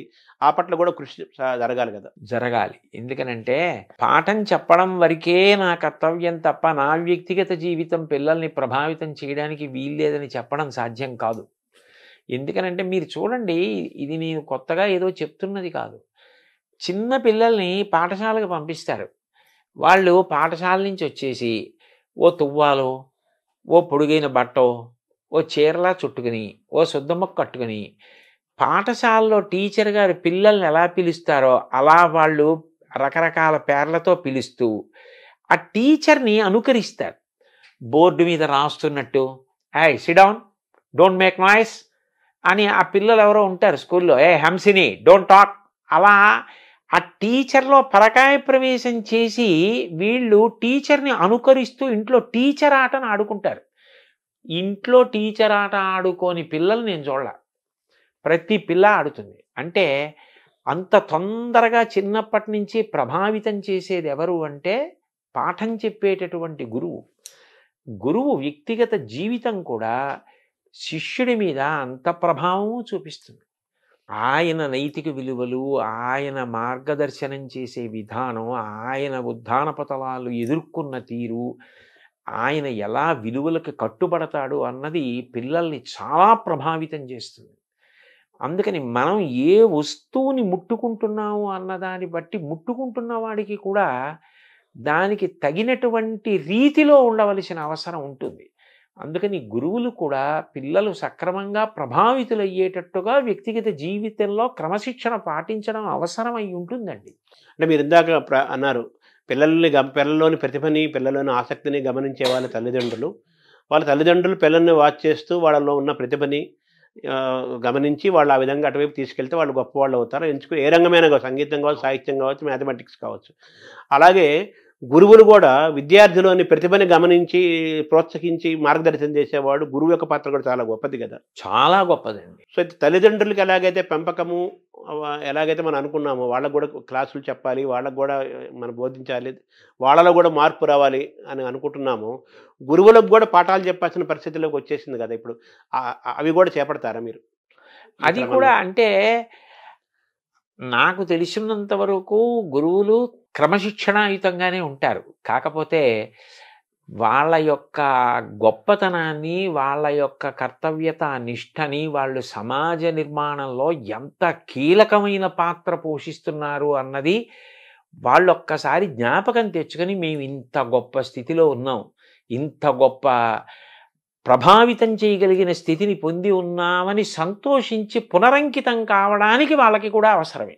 వాళ్ళతో కూడా మాట్లాడడం అన్నది అవసరమై ఉంటుంది. వాళ్ళకి కూడా 4 మంచి మాటలు, అయ్యా మీ వల్ల ఇంత ప్రభావితులు అవుతారు అని చెప్పవలసి ఉంటుందండి. తల్లిదండ్రులు, గురువులు, పిల్లలు అందరికీ మూకుమ్మడిగాను చెప్పాల్సిన అవసరం ఉంది, ఇండివిజువల్గాను చెప్పాల్సిన అవసరం చాలా ఉంటుందండి. అయితే ఒకప్పుడు టీచర్లు కానీ లెక్చరర్స్ కానీ వాళ్ళ కెమిస్ట్రీయో, ఎకనామిక్సో, హిస్టరీయో, ఇంగ్లీష్ ఆ పాఠాలు ఎంత అవసరమో చెప్తూ అనేక మిగతా అంశాలు, జనరల్ నాలెడ్జి, కళలు, సంస్కృతి, చరిత్ర, మిగతా అంశాలు కూడా చెప్తూ విద్యార్థిని అద్భుతంగా తీర్చిదిద్దే వాతావరణం ఉండేది. నేను మొన్నటి వరకు ఉండేది. ఇప్పుడు కూడా కొంతమంది అక్కడక్కడ ఉంటారు, వాళ్ళు కూడా తగ్గుతున్నారు కదా. సో మళ్ళీ ఆ పూర్వ సంస్కృతి మళ్ళీ గురువు వస్తే అది చాలా గొప్పగా ఉంటుందండి. అదే ఆ బహుముఖ ప్రజ్ఞ. ఒక పాఠం చెప్తూ అనుషంగికంగా అనేక విషయాల్ని దాంట్లో ప్రతిపాదించడం చేత విద్యార్థి చాలా ప్రభావితులవుతాడు. అయితే దానికి ఏమవుతుంది అంటే ఉపాధ్యాయుడు నిరంతరం చదవవలసి ఉంటుంది. అనేక విషయాలు తాను తెలుసుకుని నిన్న చెప్పిన పాఠాన్ని ఇవాళ చెప్పవలసి వస్తే నేను ఇంకా అంతకన్నా అందంగా చెప్పడానికి నేను సిద్ధపడాలన్న ఉత్సాహం ఉండాలి. అన్నిటికన్నా అవసరం ఏమిటంటే పాఠం చెప్పేటప్పుడే వాడికి, ఆ వింటున్న పిల్లవాడికి క్రమశిక్షణ, తాను పొందుతున్న విద్య వలన సమాజ హితానికి ఉపయోగించాలి తప్ప అది స్వార్థానికి ఉపయోగించకూడదు అన్న ఒక పూనిక కలిగేటట్టుగా చెప్పవలసిన అవసరం ఉంటుందండి. అది చాలా అవసరం. ఎందుకనంటే మీరు చూడండి, ఒక్కొక్క తరగతి దాటుతూ వెళ్ళిపోతున్నాడు అనుకోండి, అతను ఒక పెద్ద పదవిని అధిష్ఠించడానికి సిద్ధపడిపోతున్నాడు. ఇప్పుడు ఆ చదువు అన్నది ఒకటే మీరు ఇచ్చేసి పంపించేశారనుకోండి, అప్పుడు అతను దాన్ని సమాజహితానికి వాడచ్చు, స్వప్రయోజనానికి వాడుకోవచ్చు. అట్లా కాకుండా దీని వలన నీకు అనంత విభూతి కలుగుతోంది, అనంత శక్తి, సామాన్యమైన శక్తి కాదు. దీన్ని నువ్వు సమాజపరం చేయాలి తప్ప దీన్ని నువ్వు స్వార్థానికి వాడుకోకూడదు అన్న విషయం పాఠంతో పాటుగా వెళ్ళిపోవాలి. వెళ్ళిపోతే అది హెచ్చరికగా, అది ఉపదేశంగా తీసుకుంటాడు. చూడండి, ఏష ఉపదేశ ఏష ఆదేశ అన్నట్టు ఉపదేశం ఉండాలి, ఆదేశం ఉండాలి, అందులోని రెండు ఉండాలి. రెండూ ఉంటే వాడికి జీర్ణం అవుతుంది. నువ్వు ఇంత గొప్ప వైద్యుడివి అయ్యావు, సమాజ హితం ప్రధానం తప్ప నీవు సంపాదించుకోవడం ప్రధాన ప్రయోజనం కాకూడదు. సంపాదించుకోవద్దని ఎవ్వరు అనరు, కానీ ప్రధాన ప్రయోజనం కాకూడదు. ఒక ఇంజనీర్కి అంతే, ఒక టీచర్కి అంతే, ఒక ఉద్యోగికి అంతే.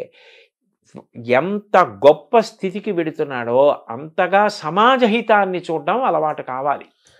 ఆ కోణం రావాలండి. ఈ ప్రయాణంలో జాతి నిర్మాణంలో, సంస్కృతి యొక్క పరిరక్షణలో, వికాసంలో భాష యొక్క పాత్ర, ప్రభావం దాని చాలా పెద్దది, గొప్పది, ముఖ్యమైనది కదా. ఇప్పుడు మనకు తెలుగు భాష దూరం అవుతుంది. మన విద్యా విధానంలో అంతా ఇంగ్లీష్ మీడియం వస్తుంది, తెలుగు దూరం అవుతుంది. సో తెలుగు భాషని నిలబెట్టుకోవటం, కాపాడుకోవటం చాలా ముఖ్యం కదా. అది కూడా చాలా బాధ్యతాయుతమైన అంశం కదా. దాన్ని ఎలా చూడాలి? అప్పుడు తెలుగుకి సంబంధించినంత వరకు ఏ నైతిక విలువలు, నీతి, నియమం, క్రమశిక్షణ ఇలాంటివి మీరు బోధించాలనుకుంటున్నారో అవి తెలుగులో చెప్పడం వల్లే బాగా మనిషిలోకి ప్రవేశించే అవకాశం ఉంటుంది. ఎందుకనంటే అది మాతృభాష కదండి. ఇప్పుడు ఆంగ్ల భాష వద్దు అని చెప్పడం కూడా సాధ్యం కాదు. కానీ రెండింటికి కూడా సమాన గౌరవం ఉండాలి. ఎందుకంటే ఇంగ్లీష్ అనేటటువంటిది భార్య, తెలుగు అన్నది తల్లి. ఒక వ్యక్తి సంతోషంగా ఎప్పుడు ఉంటాడు, ఇంటికి వచ్చేటప్పటికి తల్లి తన భార్య హాయిగా కలిసిమెలిసి ఉన్నారనుకోండి, సుఖంగా ఉంటాడు. నీకు తల్లా భార్య అంటే ఏం చెప్తాడు? తల్లి ఉండాలి, భార్య ఉండాలి. ఇద్దరూ అన్యోన్యం ఎంతో ప్రేమగా ఉన్నప్పుడే ఆయన సంతోషంగా ఉంటాడు. ఇంగ్లీష్ అన్నది తాను ఇంకా ఇంకా వృద్ధిలోకి రావడానికి, ఇంకా ఎక్కువ గ్రంథాలు చదువుకోవడానికి, తాను బాగా పరిఢవిల్లడానికి ఉపయోగపడాలి. తెలుగు అన్నది మౌలికంగా తను ఎక్కడ పుట్టాడు, ఆ సంస్కృతి ఏమిటి, ఆ సంస్కృతిని నిలబెట్టుకోవడానికి, తను ధరించడానికి, అందులో ఉన్న వాంగ్మయం, దానికి ఉన్న కళలు, వాటిని పోషించుకోవడానికి అది అవసరం. ఒక తెలుగువాడిగా పుట్టినవాడు తెలుగు సంస్కృతిని పోషించుకోవాలి. సంస్కృతి పోయిందనుకోండి అర్థమే లేదు, మూలమైపోయినట్టు. ఆ సంస్కృతిలో భాష భాగం కాదు, ప్రధానమైన భాగం కాదు. కాబట్టి తెలుగు అనేటటువంటిది ఈ నైతిక విలువల బోధనకి తెలుగులో ఉంటే పిల్లలకి తేలికగా అర్థమవుతుంది. ఇప్పుడు మీరు ఆంగ్ల భాషలో ఏదో వేమన శతకం చెప్పడం కన్నా, ఆంగ్ల భాషలో సుమతీ శతకం చెప్పడం కన్నా సుమతీ శతకాన్ని తెలుగులో చెప్పడం ఎంత తేలిగ్గా ఉంటుంది. సుమతీ శతకం తెలుగులో చెప్పు, షేక్స్పియర్ గురించి ఇంగ్లీష్లో చెప్పు, ఎవరు కాదంటే కబీర్ గురించి హిందీలో చెప్పు. అందుకని నీతి, నియమం ఇలాంటివి చెప్పవలసి వచ్చినప్పుడు తెలుగులో చెప్పడమే అందం. అంటే 1వ తరగతి నుంచి ఇంటర్మీడియట్ వరకు సరే ఇంగ్లీష్ అవసరము, సమాజం, ఉద్యోగము అవసరం, ఎవరు కాదంటం లేదు. అదేం కొత్త విషయం ఏం కాదు. ఇంగ్లీష్ ఏం తెలుగు వాళ్ళకి కొత్తదేం కాదు. సర్వేపల్లి రాధాకృష్ణన్ ఆయనకంటే ఎవరున్నారు గురువు? ఇప్పుడు ఆయనకి అంత ఇంగ్లీష్ వచ్చు, తమిళ వచ్చు, చాలా భాషలు వచ్చు కదా. పివి నరసింహరావు ప్రధానమంత్రిగా చేశాడు, ఆయనకి ఎన్ని భాషలు వచ్చు. అవునండి, ఎన్ని భాషలే నేర్చుకోవాలి, కానీ మన తల్లి భాషను కాపాడుకోవాలి. మీరు ఎథిక్స్ అవన్నీ బాగా చేరాలంటే మాతృభాషలన్నీ బాగా చేరతాయి. కాబట్టి కనీసం 1వ తరగతి నుంచి ఇంటర్మీడియట్ వరకు తెలుగు కంపల్సరీగా ఒక సబ్జెక్టుగా ఉండాలి. మీరు అన్నట్టుగా ఎథిక్స్, వాల్యూస్ బాగా చేరాలి అంటే తెలుగు మాతృభాష, ఏ భాష అయితే ఆ భాష, మన తెలుగు కాబట్టి తెలుగు తప్పనిసరిగా ఉండాలి అనేది మీరు చెప్పే అంశం. సో ఆ విధంగా కూడా మీ కృషి చేస్తారు, ప్రభుత్వానికి ఈ విషయాలు కూడా తెలియజేసే ప్రయత్నం చేస్తారు. అయితే ఆరోగ్యం కూడా చాలా ఇంపార్టెంట్. మీరు ప్రారంభం అన్నారు ఫిట్నెస్ గురించి, దృఢత్వం. ఇప్పుడు మీరు అన్నారు నాకు ఒకప్పుడు బాగా ఉండేవాడిని, ఇప్పుడు కాస్త కళ్ళజోడు వచ్చింది, కొంచెం మోకాళ్ళ నొప్పులు వచ్చినాయి అంటే ఇప్పుడు 60 దాటిన తర్వాత, 50 ఏళ్ళు 60 ఏళ్ళు దాటిన తర్వాత ఇప్పుడు చిన్నపిల్లలకే కళ్ళజోడులు వచ్చేస్తున్నాయి. సో కాబట్టి ఆరోగ్యం కూడా చాలా ఇంపార్టెంట్ కదా. సో ఆరోగ్యం పట్ల ఒక అవగాహన కలిగించటము, ఆహార నియమాలు, ఇవి కూడా యువతని, బాల్యాన్ని శక్తివంతంగా నిర్మాణం చేయడంలో ఆరోగ్యం యొక్క పాత్ర చాలా ముఖ్యం కదా. వాటిని కూడా మీరు టచ్ చేస్తారా? ఖచ్చితంగానండి, అనుమానం లేకుండా. నేను పిల్లల్ని ఉద్దేశించి చేసినటువంటి ప్రసంగాల్లో దీన్ని స్పృశించకుండా ఎప్పుడూ మాట్లాడను. ఎందుకనంటే అసలు మూలం శరీరమే కదండి. శరీరం అన్నది అత్యంత ప్రధానమైనటువంటి విషయం. అందులో ఏది పడితే అది పడేస్తే అది ఆరోగ్యంగా ఉండమంటే ఎట్లా ఉంటుంది? దాంట్లో ఏది వెళ్ళాలో అది వెడితేనే అది మీరు చేయవలసిన పనికి అనుగుణంగా మీకు సహకారం చేస్తుంది. కాబట్టి దాని విషయంలో పరాకు పనికిరాదు. 2, మీరు ఒకటి గమనించండి, అనారోగ్యం తనంత తాను మీ ప్రమేయం లేకుండా అనుకోకుండా వచ్చిందనుకోండి, అది వేరు, దానికి ఎవరిది తప్పు కాదు. ఆరోగ్యం మీద ప్రభుత్వం కోటాను కోట్ల రూపాయలు ఖర్చు పెట్టవలసిన అవసరం లేకుండా పౌరులు ఎవరికి వారు ఆరోగ్యంగా ఉండడం పట్ల జాగ్రత్త వహించడం అలవాటై జాతి గౌరవంగా ఆరోగ్యంగా ఉండడం అలవాటు చేసుకుందనుకోండి, వైద్య ఆరోగ్య శాఖ మీద ఎంత ఖర్చు తగ్గుతుందంటారు? ఒక్క డిస్పోజబుల్ నీడిల్ వాడాలి అంటే, కొనాలి అంటే ఎంత అవుతుంది? ప్రతిరోజు కొన్ని లక్షల మందికి ఆ రక్తం తీయాలి అంటే డిస్పోజబుల్ నీడిల్స్ వాడాలంటే ఎన్ని కోట్ల రూపాయలు అవుతుంది. అది వాళ్ళ ప్రమేయం లేకుండా వాళ్ళు ఏ తప్పు చేయకపోయినా ఏదో అనారోగ్యం వచ్చిందనుకోండి, అది ఎవరు దాన్ని తప్పు పట్టరు. కానీ తను తినకూడనివి తినడం, తను త్రాగకూడనివి తాగడం, తను వ్యసనపరుడు కావడం, తను వ్యాయామం చేయకపోవడం, 4 అడుగులు నడవకపోవడం, వయస్సులో ఉండి 1 కిలోమీటర్ కూడా పరిగెత్తకపోవడం, అసలు సంధిబంధముల పట్ల జాగ్రత్త లేకపోవడం, దాని వలన అనారోగ్యం తెచ్చుకోవడం, వేలకి వేలు లక్షలకి లక్షలు ఖర్చు అయిపోతూ ఉండడం, ఇదంతా నిరర్ధకమైన విషయం కదా. అది 2 మానసికంగా కూడా చాలా తీవ్రమైన పరిస్థితిని కల్పిస్తుందండి. ఇప్పుడు నేనే ఉన్నాను, ఎక్కడికో ప్రవచనానికి వెళ్ళాలి. నేను ప్రవచనానికి వెళ్ళడం నా ఆరోగ్యం దాని మీద ఆధారపడదు. చుట్టుపక్కల ఉన్న వాళ్ళు కూడా ఆరోగ్యంగా ఉన్నప్పుడే అందరూ ఎవరి కర్తవ్యం వాళ్ళు చేయగలరు. వినేవాడు కూడా ఆరోగ్యంగా ఉండాలి, అది మీరు చెప్పింది వాడు వినాలి కదా. అందుకని ఇది చాలా అవసరం అండి, చాలా చాలా ముఖ్యమైన విషయం అది. సో విద్యాశాఖ, సాంస్కృతిక శాఖ, క్రీడా శాఖ, ఇన్ని శాఖల మధ్య సమన్వయం చేసుకుంటూ వెళ్ళాలి. మీరు అంత బాధ్యత గల పాత్రలోకి మీరు పోషించాల్సి వస్తుంది. అంటే నేను పోషించడం చెప్పడం వరకు మీ వరకు మీ మనసులో ఒక ప్రణాళిక అది అక్కడ వరకు. ఇవి అన్నీ కూడా విద్యార్థుల విషయంలో అత్యంత అవసరమైన విషయాలండి. నా వరకు నాకైతే విద్య నేర్పుట అన్న మాటలో పిల్లాడికి చదువు చెప్పడం, పుస్తకాల్లో ఉన్న విషయం చెప్పడం ఒక్కటి కాదు అని నేను బాగా నమ్ముతాను. ఒక పిల్లవాడు శారీరకంగా పెరగడం, మానసికంగా పెరగడం, నీతి నియమాలు తెలిసి ఉండడం, భగవంతుడు వాడికి ఏ తెలివితేటలు ఇచ్చాడో ఆ తెలివితేటల్లో వాడు చాలా బాధ్యత కలిగిన పౌరుడు కావడం. విద్య, ఆరోగ్యము, క్రీడలు, కళలు, చరిత్ర, సంస్కృతి, మానసిక, శారీరక, సామాజిక అన్ని రకాల వైభవాన్ని వాడు పొందాలి.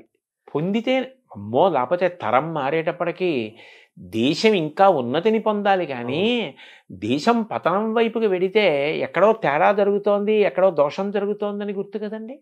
ఆ విషయంలో ఎంతో జాగ్రత్త తీసుకోవలసిన అవసరం ఉంది కదా. సో ఇన్ని శాఖల మధ్య సమన్వయం జరగాలి, ఉండాలి. అది మనం చేసేది కాదు, అన్ని సమన్వయాలు మనం చేయలేము. ప్రభుత్వం మనం ఎంతవరకు అంటే దీని అవసరాన్ని మనం నమ్మినదేదో అది త్రికరణ శుద్ధిగా చెప్పడం వరకు మన కర్తవ్యం. ఈ క్రమంలో ప్రభుత్వము, ప్రజలు ఇద్దరూ భాగస్వామ్యం ఇవ్వాలి కదా, కేవలం ప్రభుత్వం కాదు కదా, ప్రజలు అవ్వాలి కదా. ఇందులో సంకుచిత దృష్టి వదిలిపెట్టాలండి. ఎంత వదిలిపెట్టాలి అంటే, చాగంటి కోటేశ్వరరావు గారు ఇవాళ ఏదో పదవిని ఆశించి వెళ్ళిపోయాడు, ఇలాంటి అక్కర్లేని ఆలోచనల కన్నా ఆయన వయసుని ఆయన దృష్టిలో పెట్టుకుని పిల్లలకి 4 మంచి మాటలు చెప్పడం కన్నా, 4 పిల్లలకి నా జీవితం పనికొస్తే, నా శ్వాస పనికొస్తే అంతకన్నా నాకు సంతోషం ఏమిటని వెళ్ళాడని అర్థం చేసుకోగలిగిన విషయంగా ఇతరులు కూడా జాగ్రత్త పడాలి. అందరూ సంకుచిత బుద్ధిని విడనాడి పిల్లల విషయంలో మాత్రం చేతులు కలిపి ఒకటిగా నిలబడితేనే జాతి నిర్మాణం జరుగుతుంది. అంటే ఒకప్పుడు మనం తల్లిదండ్రుల గురించి మాట్లాడుకున్నాము, గురువుల గురించి మాట్లాడుకున్నాము. ఒకప్పుడు మనకు అమ్మమ్మలు, బామ్మలు, పెద్దవాళ్ళు భారత, భాగవత, రామాయణ కథలు చెప్పేవాళ్ళు. అది కూడా మనం దూరం అవుతున్నాం కదా. సో వాళ్ళని కూడా మనం ఇన్వాల్వ్ చేయాలి, తాతల్ని, అమ్మమ్మలు, నాయనమ్మలను కూడా. అయ్యో, అసలు నిజానికి నా దృష్టిలో అయితే తాతగారి పక్క మనవడికి విశ్వవిద్యాలయం. అదే తాతగారు మనవడిని పక్కన పడుకోబెట్టుకుని వాణ్ణి గుండెల మీద జోకొడుతూ తాతగారు చెప్పినటువంటి కథలే ఉన్నాయో మనవడికి జీవితాంతం జ్ఞాపకం ఉండిపోతాయి. ఆయన అనుభవజ్ఞుడు, జీవితంలో ఎన్నో ఎత్తుపల్లాలు చూసినవాడు. అటువంటి తాత పక్కన పడుకుని తాతగారు చెప్పిన మాటలు వినడం మనవడికి జీవితంలో గొప్ప అదృష్టం. తాతగారు చెప్పిన మాటలు వినాలి, తాతగారి పక్కన కూర్చోవాలి, నాయనమ్మ పక్కన కూర్చోవాలి. ఎందుకు వచ్చాయండి రామాయణ, భారత, భాగవతాలు? అవన్నీ ఏవో సంకుచితమైనవి అని అనుకోకూడదు. పొగట్టకి లొంగిపోయి ఎంత శక్తి ఉన్నవాడైనా శల్యుడు ఏమైపోయాడు? ఆనాడు భారతదేశంలో కృష్ణుడు ఎంత గొప్ప సారథో శల్యుడు అంత గొప్ప సారథి. కానీ పొగట్టలకి లొంగిపోయి చిట్ట చివరికి శల్య సారథ్యమన్న అప్రతిష్ట తెచ్చుకున్నాడు. నీకు ఎంత శక్తి ఉన్నా పొగట్టలకి లొంగిపోయే బలహీనత ఉంటే అలా అయిపోతావనడానికి ఇంకా శల్యుడి కన్నా ఉదాహరణ ఎవరుంటారు? ఎలా మహాభారతం పనికిరాని గ్రంథమైంది? ఏది ఎవరికి ఎంతవరకు అవసరమో అంతవరకు దాన్ని అంత అందంగా చెప్పడంలో కృతకృత్యులం కావాలి. అంతేగాని ప్రతిదాన్ని విమర్శించడంలో, ప్రతిదాన్ని తక్కువ చేయడంలో మనం గొప్పవాళ్ళం అయిపోతామా? అవ్వం. సమస్యకు పరిష్కారం కావాలి కానీ సమస్యను మళ్ళీ మాట్లాడుకోవాలి. పిల్లల విషయంలో పిల్లలకి ఏది చెప్పి ఎలా చెప్తే వాళ్ళు వృద్ధిలోకి వస్తారన్నది చాలా ప్రధానం. వాడు నీతి నియమాలు పాటించాలి. వాడు మంచి విద్యార్థిగా తయారైతే తల్లిదండ్రులకి బాసట, అన్నదమ్ములు, అక్క చెల్లెళ్ళు, ఆ వీధిలో ఉన్నవాళ్ళు, ఆ ఊళ్ళో ఉన్నవాళ్ళు, ఆ దేశంలో ఉన్నవాళ్ళు, ప్రపంచం ఎంత సంతోషిస్తుందండి ఒక్క వ్యక్తి అలాంటి వాడు తయారైతే. ఇక అలా కానీ ఒక రాష్ట్రంలో విద్యార్థుల పట్ల కర్తవ్య దీక్షతో నడిపించగలిగితే, ప్రయత్నం చేస్తే నా నమ్మకం ఏంటంటే పిల్లలు వింటారు. అది నా నమ్మకం. సో మీ జీవితాన్ని తరచు చూసుకుంటే నేను ఒక మంచి బాలుడుగా, మంచి యువకుడుగా, మంచి విద్యార్థిగా, మంచి ఉద్యోగుడుగా, మంచి శ్రోతగా, మంచి పాఠకుడుగా, మంచి ఉపన్యాసకుడుగా ఉండటం వల్ల నాకు ఇంత గుర్తింపు వచ్చింది అనే ఒక భావన మీకు కలుగుతుంటుంది. అంటే గుర్తింపు వచ్చింది అన్న భావన కన్నా నేను అనుకునే విషయం ఏమిటంటే, ఋషిప్రోక్తమైన వాంగ్మయానికి కాలదోషం లేదన్నది నిరూపింపబడింది అనిపిస్తూ ఉంటుంది. ఎందుకనంటే నేను చాగంటి కోటేశ్వరరావు గారు అనేటప్పటికీ ఓ పంచి కట్టుకుని, ఓ ఉత్తరీయం వేసుకుని ఏదో రామాయణమో భారతమో భాగవతంలో చెప్తున్నటువంటి వ్యక్తి అని లోకంలో ఒక ముద్ర. నేను ఉద్యోగానికి వెళ్ళినప్పుడు ప్యాంటు షర్టు వేసుకునేవాడిని. నేను ప్యాంటు చొక్కాతో ఎప్పుడైనా ఎక్కడైనా కనపడ్డాను అనుకోండి, చాలామంది నన్ను చూసి మిమ్మల్ని గుర్తుపట్టలేకపోయామండి, మీరు ప్యాంటు చొక్కాతో ఉన్నారు ఇవాళ అంటారు. అంటే చాగంటి కోటేశ్వరరావు అంటే ఓ పంచి కట్టుకుంటాడు, రామాయణం చెప్తాడు. అంటే ఇవాళ రామాయణ భారత భాగవతాల ద్వారా వాళ్ళు ప్రయోజనం పొందిన కారణం చేతనే నాకు గుర్తింపు వచ్చింది. నేను రామాయణము మానవీయ సంబంధములు అని విశాఖపట్నంలో ప్రవచనం చేశానండి. భార్యాభర్తల యొక్క అనుబంధం గురించి నేను మాట్లాడాను. రామాయణంలో ఎలా ప్రతిపాదించారన్నది చెప్పా. దాన్ని శ్రీ వెంకటేశ్వర భక్తి ఛానల్ ప్రత్యక్ష ప్రసారం చేసింది. ఆ తర్వాత ఎంతమంది విడాకుల కోసమని చెప్పి న్యాయస్థానాల్లో దరఖాస్తులు చేసుకున్న దంపతులు కూడా తిరిగి కలుసుకున్నారు. విడాకులు తీసుకున్న వాళ్ళు కలుసుకున్నారు. అది గొప్ప ప్రభావం కదా. అంటే రామాయణానికి కాలదోషం లేదు కదా. అంటే ఆ మాటకి అంత గొప్ప కావ్యాన్ని నిర్మాణం చేశాడు. అది ప్రాతిపదిక ఉంటే కదా అసలు మనం మాట్లాడడం. అది ఎంత బాగా రాశారు, ఎంత గొప్ప విషయాలు అని నాకు ఆనందం కలుగుతుంది. అవి ఈ జన్మలో భగవంతుడు వాటిని ముట్టుకోవడానికి, వాటిని చదువుకోవడానికి, వాటి మీద అంత నమ్మకం కలగడానికి, అంత నమ్మకంతో చెప్పడానికి నాకు ఒక ధృతిని ఇచ్చాడని సంతోషిస్తూ ఉంటానండి. మీరు మీ జీవన విధానం అంతా మీకు తెలిసింది, మీ జీవితం మీకు తెలిసింది. అవును, మీకంటే ఎవరికి ఎక్కువ తెలియదు. అవును. కానీ నేను ఇటువంటి వాతావరణం నుంచి వచ్చిన వాడిని ఈరోజు మంత్రి హోదాతో ఒక పదవి నాకు అనౌన్స్ చేశారు అనగానే రాష్ట్ర ప్రభుత్వం ఏమనిపించింది సార్ ఫస్ట్ వినగానే? అంటే మీరు వేసిన ప్రశ్న చాలా గంభీరమైన ప్రశ్న వేశారు నన్ను. ఇందులో నేను మీతో ఏ అరమరిక లేకుండా ఒక విషయం ప్రస్తావిస్తాను. నాకు ఈ పదవి ఇచ్చినప్పుడు నన్ను మొట్టమొదట అందరూ అడిగింది ఏమిటంటే, మీరు దీన్ని తీసుకుంటున్నారా అని అడిగారు. నేను తీసుకుంటున్నాను అని చెప్పాను. వెంటనే నన్ను అడిగిన ప్రశ్న ఏంటంటే, మరి మీకు గతంలో తిరుమల తిరుపతి దేవస్థానంలో ఇస్తే మీరు ఎందుకు తీసుకోలేదు అని అడిగారు. ఇప్పుడు ఒకటి తీసుకోవడం, ఒకటి తీసుకోకపోవడం అన్నది కేవలం మన వ్యక్తిగత అభిప్రాయం ఒకదాని మీదే ఉండదండి. నేను ఇదే ముఖ్యమంత్రి గారు చంద్రబాబు నాయుడు గారు నాకు ఒకప్పుడు ఇలాగే సలహాదారు పదవి ఇచ్చారు, ఎంతో గౌరవంగా ఇచ్చారు. కానీ నేను అప్పుడు తీసుకోలేదు. కారణం ఏమిటంటే, నేను భారత ఆహార సంస్థలో ఇంకా పదవీ విరమణకి దగ్గరికి వెళ్ళిపోయాను. ఆ సందర్భంలో ఇంకా నాకు ఇప్పుడు మారి ఇంకొక చోటుకి వెళ్ళి మళ్ళీ ఇక్కడ పదవీ విరమణ చేయడానికి కాగితాలు పెట్టుకోవడం ఇవి ఇబ్బంది వచ్చేస్తుందని నేను ఆ సమయంలో వెళ్ళలేదు. వెళ్లకుండా నేను ఉండిపోయాను. ఆ పదవి నాకు వద్దండి అని చెప్పేశాను. రెండవసారి నాకు జగన్మోహన్ రెడ్డి గారు ముఖ్యమంత్రిగా ఉన్న కాలంలో తిరుమల తిరుపతి దేవస్థానం ధర్మ ప్రచార పరిషత్తుకి సలహాదారుగా ప్రకటించారు. ప్రకటిస్తే నేను అప్పుడు వద్దని చెప్పాను. ఎందుకు చెప్పానంటే అప్పటికి నాకు 7-8 నెలల వరకు కూడా ఈ ఉపన్యాసాలకి నేను తేదీలు ఇచ్చేసి ఉన్నాను. అది ఒక్కొక్క సబ్జెక్ట్ ఏమవుతుందంటేనండి 30 రోజులు అలా చెప్పే ఉంటాయి. అవి చాలా పెద్ద పెద్ద సబ్జెక్ట్స్ చెప్పవలసినవి ఉన్నప్పుడు ఇంకా ఖాళీ ఉండదు. అప్పుడు నేను ఒక సమావేశం పెడితే వెళ్ళలేను. నాకే తెలుసు ఆ విషయం. నేను అది కూడా ఎక్కడో ఉంటాను, అనంతపూర్లో 4 రోజులు ఉండి సమావేశాలు చెప్పి అక్కడి నుంచి బళ్ళారి వెళ్ళొచ్చు, లేకపోతే శ్రీకాకుళం వెళ్ళొచ్చు. ఈ పక్కనే వెళ్ళాలని నియమం ఏమి ఉండదు. అప్పుడు అకస్మాత్తుగా ఓ సమావేశం పెట్టి మీరు రండి అంటే నేను రాలేనండి అని చెప్పాలి. ఇప్పుడు దేనికి తీసుకున్నట్టు ఆ పదవి? నేను వెళ్ళలేనన్న విషయం నాకు తెలుసు. వాళ్ళు నన్ను అడిగింది ఏమిటి? సలహా చెప్పండి ఏదైనా అని అడిగారు. నేను ఏం చెప్పానంటే దానికి నాకు పదవి వద్దండి.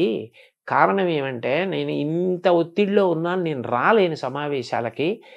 నా వలన నిజంగా మీకు ఏదైనా సలహా కావాలి అంటే పదవే అక్కర్లేదు, మీరు నాకు ఫోన్ చేసినా నేను చెప్పగలిగింది అయితే చెప్తానండి అని చెప్పా.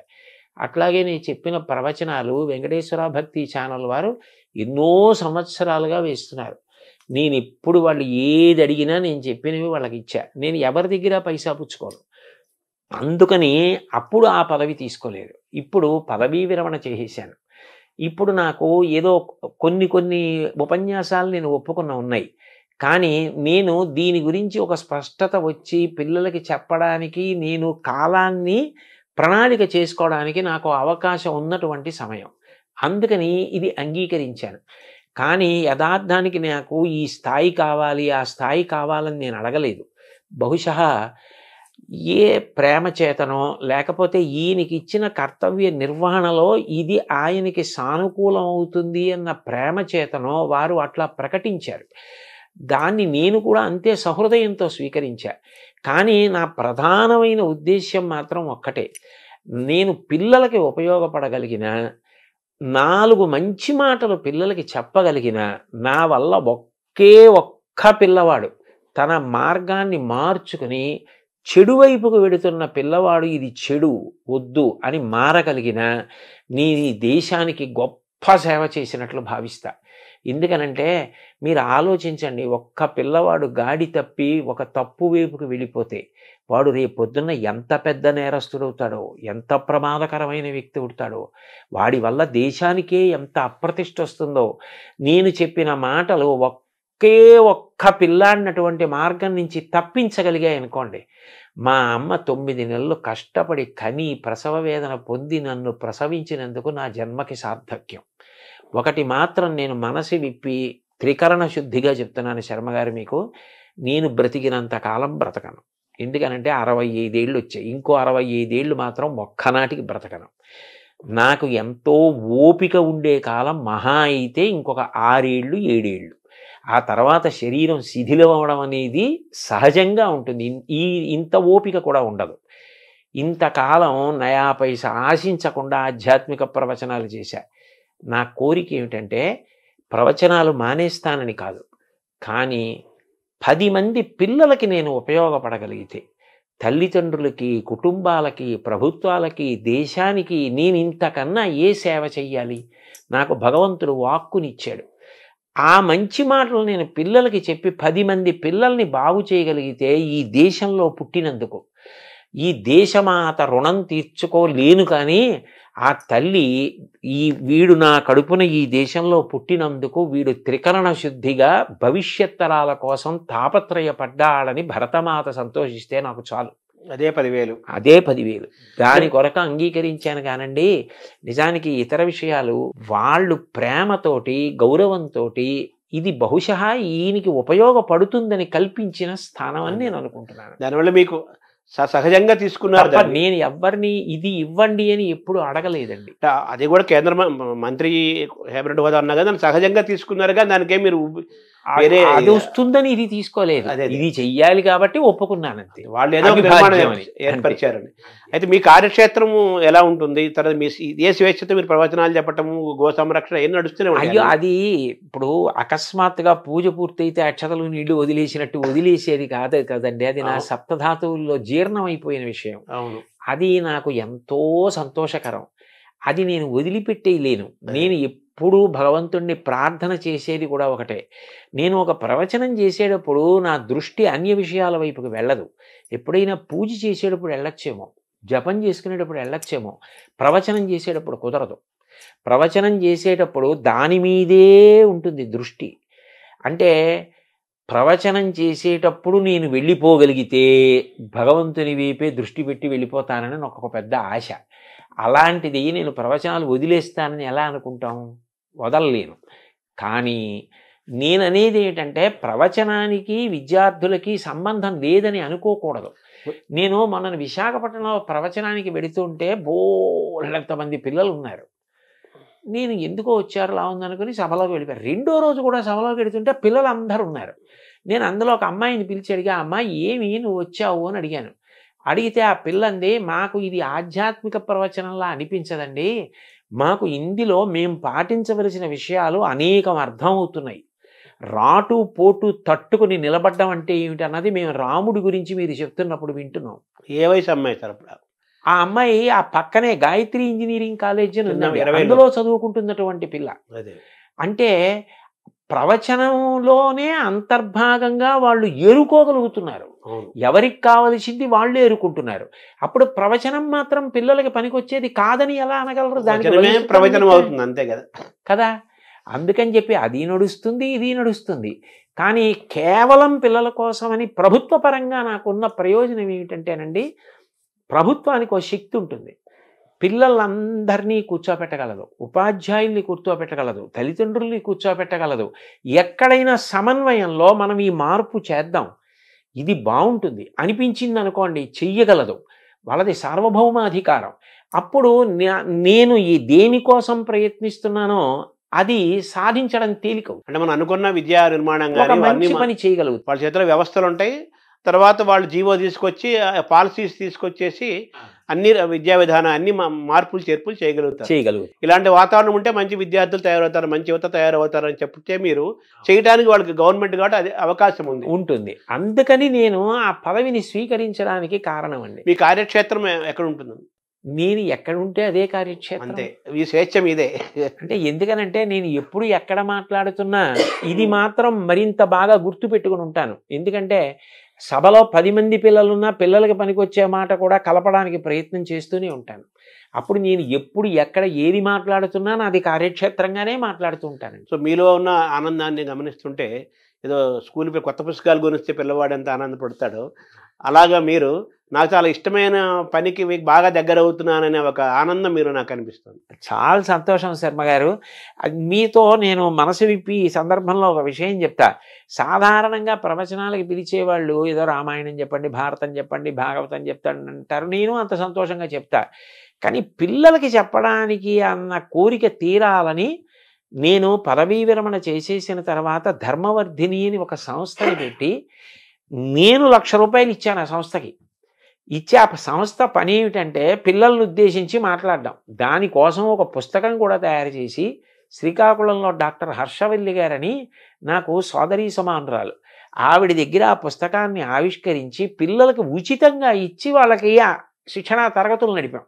అంటే ఇవాళ ఇందులోకి వెడుతున్నాననే కాదు, పదవీ విరమణ 2018లో చేసినప్పటి నుంచి నాకు ఈ ఆధ్యాత్మిక ప్రవచనంతో పాటు పిల్లలకి ఏదో చెయ్యాలి, పిల్లలకి మంచి చెప్పాలని ఏదో తాపత్రయం అండి. అందుకని ఇప్పుడు అది నాకు మరింత తేలిక కదు.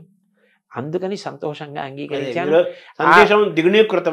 ఆ సంతోషం మీకు కనపడని నాకు మరీ నాకు కనిపించింది. చాలా పిల్లగాడికి కొత్త పుస్తకాలు కొంటే ఆ వాసన పుస్తకాలు ఇష్టం. అలాగే మీరు పిల్లలకి ఇంకా దగ్గర అవుతున్నాం. అవునండి, హాయిగా మన స్వేచ్ఛగా చేస్తున్నాం. అవును, ఆధ్యాత్మిక ప్రవచనాలు ఎలాగో ఉంటాయి. మనకు మనసులో గోరక్షణ, పిల్లల్ని తయారు చేయడం మీకు బాగా ఇష్టమైన అంశాలు ఈ రెండు. అవునండి, ఈ రెండు సాగుతాయి. అవును, మిమ్మల్ని సద్వినియోగం చేయాల్సిన అవసరం అందరికీ ఉంది. మిమ్మల్ని ఎంత సద్వినియోగం చేసుకుంటే అంత మంచిది. అంతే అంతే.